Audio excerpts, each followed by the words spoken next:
चलिए हमारा अगला चैप्टर स्टार्ट करते हैं। उसका नाम है क्वाड्रेटिक इक्वेशंस। देखिए, इक्वेशंस के बारे में तो आप ऑलरेडी बहुत डिटेल में स्टडी कर चुके हैं।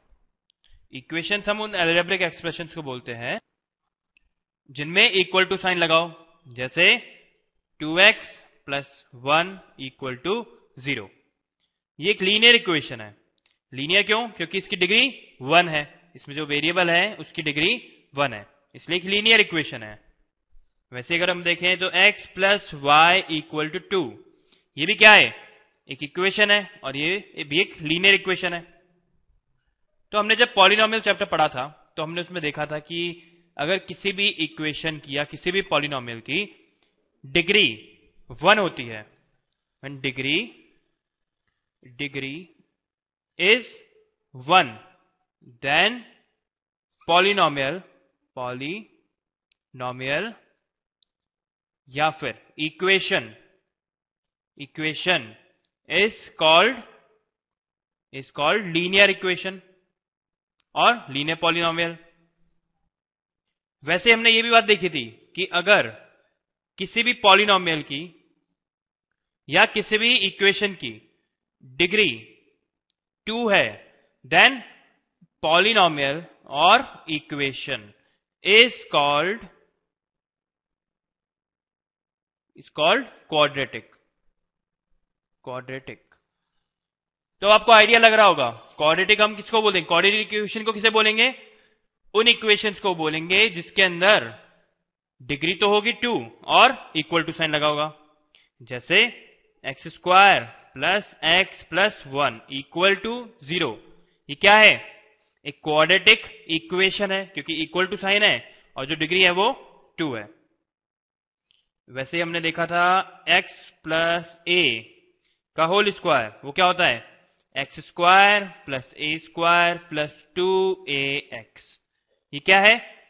ये भी एक क्वाड्रेटिक इक्वेशन है, if a is any constant. अगर a कांस्टेंट नहीं हो के वेरिएबल भी होता, जैसे x प्लस y का होल स्क्वायर, उसको हम लिखते हैं x square plus y square plus 2xy। This is quadratic equation in x and y, क्योंकि यहां पे दो वेरिएबल है और यहां पर ये क्या है?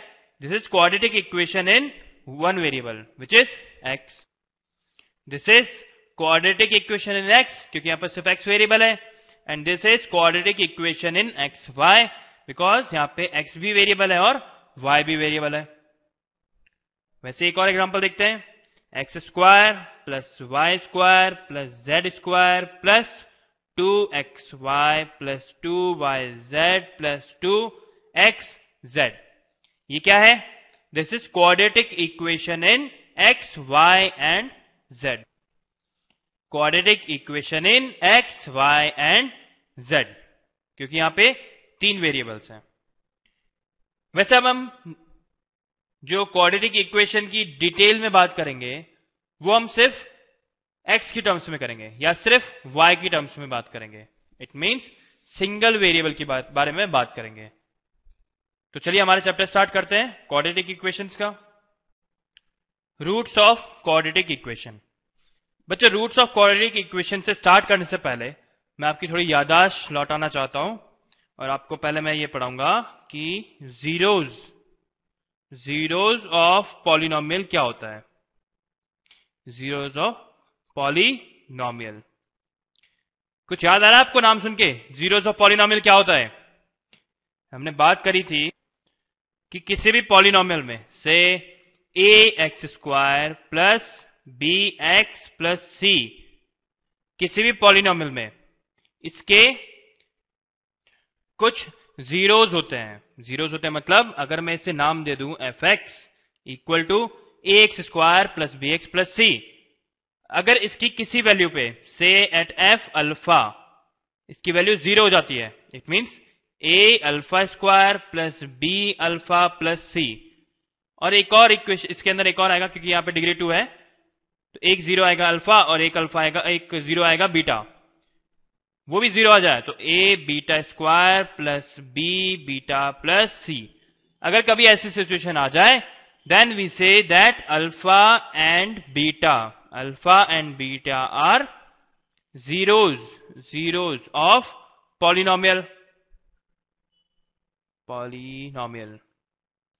कुछ याद आ रहा है आपको ये देख के?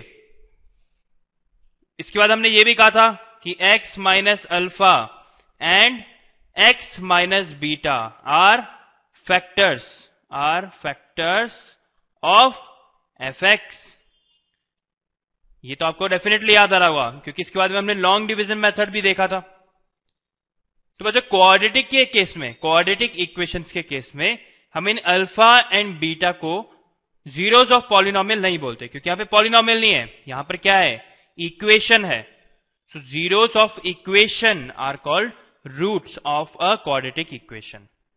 इसका मतलब अगर हमें कोई क्वाड्रेटिक इक्वेशन दे रखी है, से ax square plus bx plus c equal to 0, और अगर मैं ऐसा कहूं कि अल्फा इसके सेटिस्फाई करता है, it means a alpha square plus b alpha plus c equal to 0 आ जाता है, then alpha is called root of this equation. This is ax square plus bx plus c equal to 0. अगर ax square plus bx plus c equal to 0 हमें कोई quadratic equation दे रखी है, और मैं x की जगह अल्फा रख देता हूं, अल्फा कोई भी नंबर हो सकता है, तो x की जगह मैं अल्फा रख देता हूं, तो मेरे पास alpha is called root of ax square plus bx plus c when a alpha square plus b alpha plus c is coming out to be 0। अब एक और जरूरी बात करते हैं। देखिए, क्योंकि ये क्वाड्रेटिक इक्वेशन है, इसका मतलब इसकी डिग्री 2 है। जिस इक्वेशन की जितनी डिग्री होती है उसके उतने रूट्स होते हैं। जैसे अगर मैं बात करूं कि ax square plus bx plus c equal to 0, ये मेरे पास एक क्वाड्रेटिक इक्वेशन है। इसकी डिग्री कितनी है? इसकी डिग्री 2 है, जब भी तो ये क्वाड्रेटिक इक्वेशन है। तो इसके कितने रूट्स होंगे? इसके 2 रूट्स होंगे। एक को तो हम लिखते हैं alpha and second one we write beta. Alpha and beta are roots of quadratic equation. और ये वाली जो बात है x minus alpha and x minus beta are factors of fx, ये बात अब भी ट्रू है, पर एक क्वाड्रेटिक इक्वेशन के लिए। ये बात तो हमने पढ़ी थी किसी पॉलिनोमियल के लिए, पर यही सेम चीज किसी क्वाड्रेटिक इक्वेशन के लिए भी उतनी ही ट्रू होगी।